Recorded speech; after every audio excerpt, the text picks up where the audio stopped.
যশোর থেকে আমরা পাচ্ছি বিতর্কিত খবর।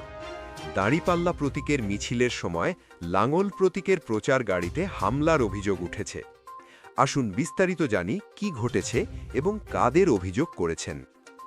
ঘটনাটি ঘটে যশোর ৩ আসনে। শুক্রবার সন্ধ্যা 6:45টার দিকে যশোর শহরের বেজপাড়া তালতলা বাজারে, যেখানে জাতীয় পার্টির প্রার্থী খবির গাজীর পক্ষে প্রচার কার্যক্রম চলছিল। অভিযোগ অনুযায়ী জামায়াত ইসলামীর দাঁড়িপাল্লা প্রতীকের সমর্থকেরা অটোরিকশায় ঝুলানো লাঙল প্রতীকের ব্যানার ছিঁড়ে ফেলেন। খবির গাজী জানালেন, খবর পেয়ে তিনি থানায় গিয়ে লিখিত অভিযোগ করেছেন। কোতোয়ালি থানার ওসি জানিয়েছেন, অভিযোগটি তাদের কাছে এসেছে। জেলা জাতীয় পার্টির যুগ্ম আহ্বায়ক নজরুল ইসলাম থানায় অভিযোগ জমা দিয়েছেন।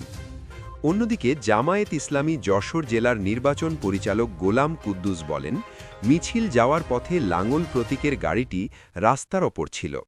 বাধা সৃষ্টি হলে তাদের লোকজন গাড়িটি সরাতে বললে না সরানোয় এক কর্মী সরানোর চেষ্টা করেন।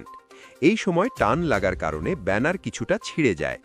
তাদের বক্তব্য অনুযায়ী এটি কোনো ইচ্ছাকৃত হামলা নয়, বরং পরিস্থিতি সামাল দিতে গিয়ে এমনটা হয়েছে।